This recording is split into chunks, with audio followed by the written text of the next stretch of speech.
حضرت علی کے ایک بھائی تھے جناب عقیل۔ جناب عقیل وہ جب انہوں نے کلمہ پڑھا تو نبی پاک کے بڑا قریب رہنے لگے، اور میرے نبی کریم صلی اللہ علیہ وسلم بھی ان سے بڑا پیار کرتے۔ حضور فرماتے تیرا کلمہ پڑھنے کی مجھے ڈبل خوشی ہوئی ہے۔ یا رسول اللہ کس طرح؟ فرمایا ایک میرا تو صحابی بنا ہے، دوسرا تو میرا بھائی تھا مسلمان ہو گیا۔ حضور بڑا پیار کرتے۔ اب یہ محبت جو ہوتی ہے نا، اس میں دوڑ بھی لگتی ہے اور یہ بری نہیں ہوتی، یہ دوڑ بڑی اچھی ہوتی ہے۔ حضرت عقیل اب قریب رہنے لگے۔ میں نے عرض کیا کہ نبی پاک اپنے ذاتی کام حضرت صدیق اکبر کو بتاتے تھے، گھوڑے کی تیاری کر، فلاں کام کرنا ہے، سیدہ فاطمہ کی شادی کرنی، ہر معاملے میں سیدنا صدیق اکبر پیش تھے۔ اب جب عقیل بن ابی طالب آئے تو حضور کا پیار تھا ان سے بھی، اب محبت کی جنگ چھڑ گئی۔ اب جناب عقیل کہتے ہیں میں کہنے لگا یار یہ کہیں پیچھے ہوتا ہی نہیں، ہر معاملے میں اسے پیچھے بٹھاؤ بھی تو آگے آ جاتا ہے، اس نے کیا کمال کر دیا ہے؟ کہتے ہیں آہستہ آہستہ نا میں جوان تھا، ابھی نوجوانی کا عالم تھا، تو وہ خاص پہلو میں سمجھنے سے ابھی قاصر تھا۔ توجہ ہے آپ کی؟ کہتے ہیں ایک دن نا بڑی باتوں میں حضور فرماتے ابو بکر میرا گھوڑا تیار کرو، تو کہتے ہیں میں دوڑ کہتا تو چھوڑ میں کرتا ہوں، کہتے ہیں وہ چپ کر جاتے۔ جتنی جگہ وہ مجھ سے بن سکا میں نے روکا۔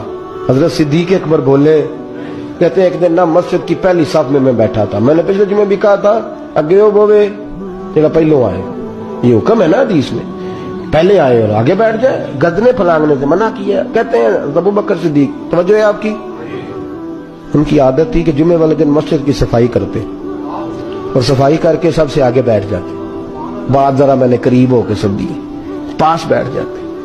عقیل بن ابی طالب کہتے ہیں میں بھی آیا سیدنا صدیق اکبر، اور مجھے کئی دنوں سے جلال تھا کہ یہ پیچھے ہوتا ہی نہیں۔ کہتے ہیں میں آیا تو حضرت ابو بکر آگے بیٹھے تھے، تو میں نہ جان بوجھ کے، بچہ تھا اور محبت تھی سرکار سے، ابو بکر سے بغض نہیں کوئی، خدا رہا اس بات کو ضرور ذہن میں رکھیں۔ فرماتے میں نے کہا ابو بکر اٹھ۔ مزے کی بات یہ ہے کہ جس مسجد میں صدیق اکبر بیٹھے اس کی جگہ بھی انہوں نے خرید کے دی ہے۔ مسجد نبی کی زمین کی سب سے پہلی رقم حضرت ابو بکر صدیق نے ادا فرمائی۔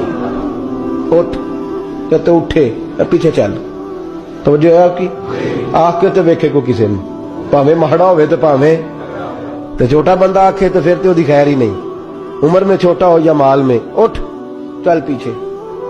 اللہ اکبر۔ حضرت علی دیکھ رہے تھے، کہتے ہیں سیدنا صدیق اکبر اٹھے پچھلی صف میں، پھر اس سے پچھلی صف میں، پھر اس سے پچھلی صف میں، 7ویں صف میں پہنچ گئے اور وہاں ہاتھ باندھ دیے، کہنے لگے شہزادے اجازت دے تو یہاں بیٹھ جاؤں، تو رسول اللہ کا خاندان ہے، اجازت دے تو یہاں بیٹھ جاؤں۔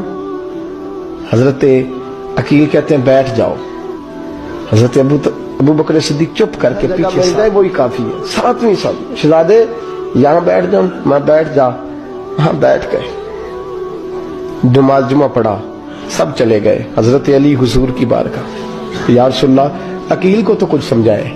حضور نے فرمایا کیا ہوا؟ کہ حضور اکثر ابو بکر صدیق سے یار جاتا ہے، آج بھی پہلی صف سے اٹھا کے 7ویں صف میں، شکایت تو حضرت عقیل کی لگ رہی ہے نا، اور حضور فرماتے علی تو عقیل کی چھوڑ، بتا ابو بکر نے کیا جواب دیا ہے، تو ابو بکر کی بتا، تو اس کی چھوڑ، تو اس کی، تو میرے دوست کی، میرے یار کی، میرے خلیل کی بتا۔